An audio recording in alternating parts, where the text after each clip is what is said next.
Assalamualaikum warahmatullahi wabarakatuh. Kami dari kelompok 12 yang beranggota Ahmad Faredi, Intan Farhana, Julio Maulana, dan saya sendiri, Stalanisa. Kami ingin mempresentasikan hasil diskusi kami yang berjudul Manajemen Sumber Daya Manusia dan Manajemen Keuangan.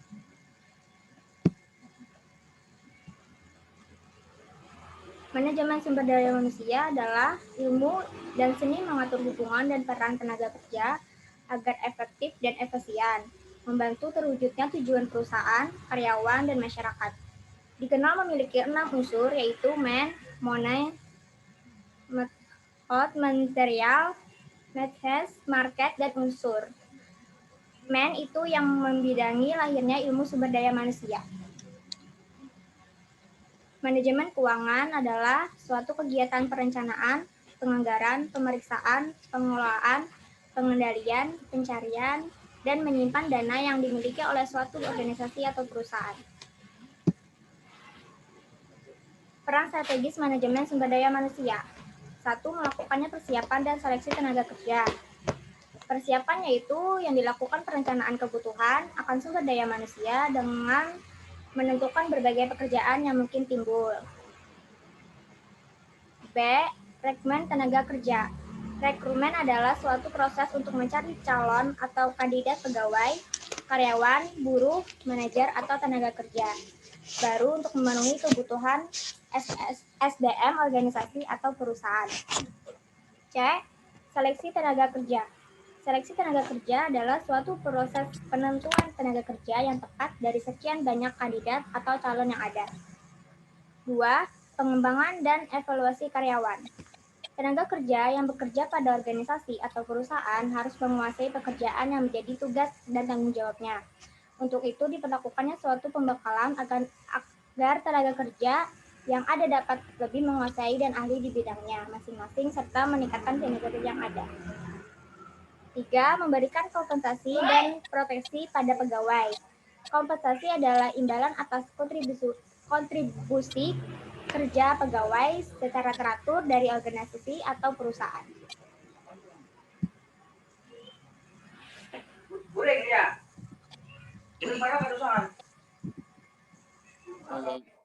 Menjelaskan Bahana akan memberikan penjelasan dari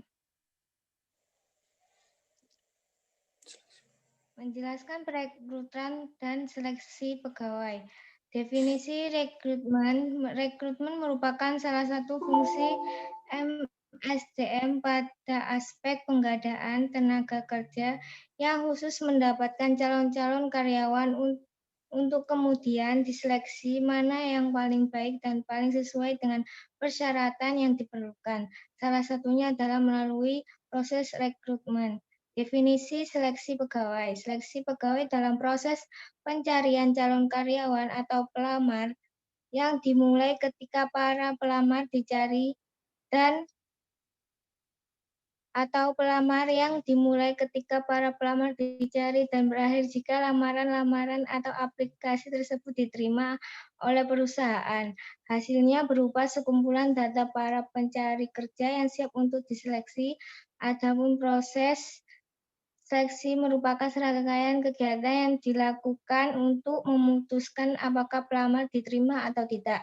Seperti ini, rekrutmen itu menerima pelamar sebanyak-banyak mungkin yang dibutuhkan oleh perusahaan. Lalu diseleksi kembali untuk menaruh pada lowongan-lowongan yang dibutuhkan oleh perusahaan. Udah.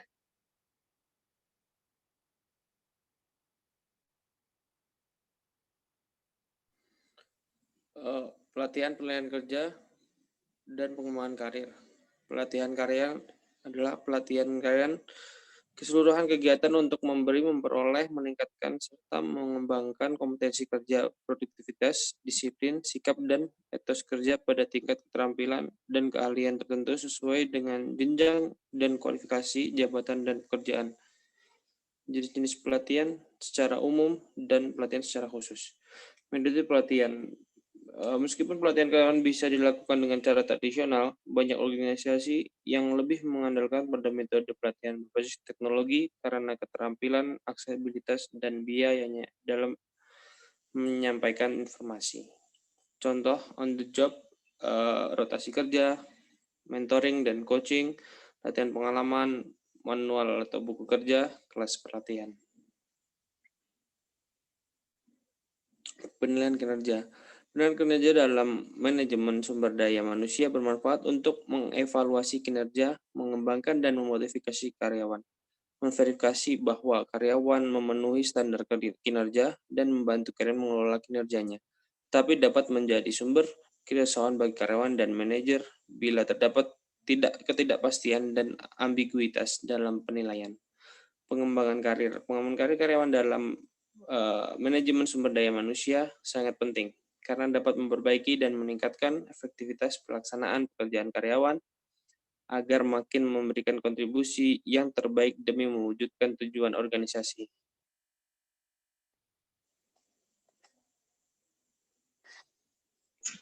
Kompensasi dapat kita definisikan sebagai segala sesuatu yang diterima oleh karyawan sebagai balas jasa atau hasil kerja mereka.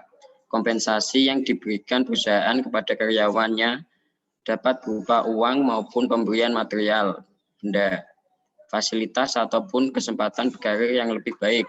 Pemberian uang dapat berupa gaji, pemberian bonus, pembagian laba, upah lembur kerja, komisi penjualan, insentif, dan tunjangan.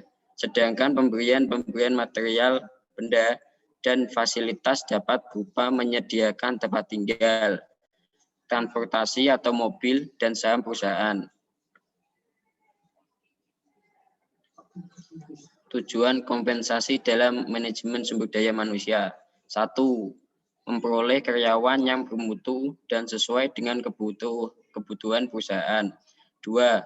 Mempertahankan karyawan yang ada sekarang. 3. Menghargai prestasi kerja. 4. Menjamin keadilan. 5.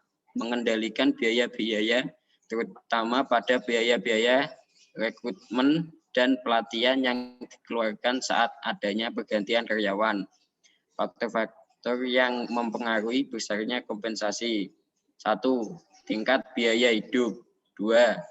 Tingkat kompensasi yang berlaku di perusahaan lain. 3. Tingkat kemampuan perusahaan. 4. Jenis pekerjaan dan besar kecilnya tanggung jawab. 5. Peraturan perundang-undangan yang berlaku.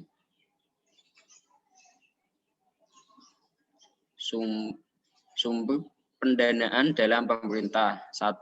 Sumber internal source, yaitu sumber dana yang dibentuk atau dihasilkan sendiri di dalam perusahaan, meliputi laba ditahan dan akumulasi penyusutan. 2. Sumber external source, yaitu sumber dana yang berasal dari luar perusahaan, yaitu dari kreditur, pemilik, peserta atau pengambil bagian di dalam perusahaan.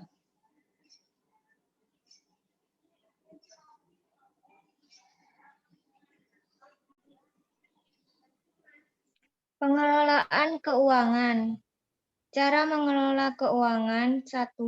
Buat evaluasi tahunan. 2. Tentukan jangka waktu. 3. Buat rencana penghasilan. 4. Pisahkan antara harta pribadi dan harta perusahaan. 5. Kelola arus kas. 6. Memahami akuntansi. 7. Utamakan kebutuhan perusahaan. 8. Sisihkan pendapatan perusahaan untuk pengembangan usaha. 8. Siapkan dana darurat.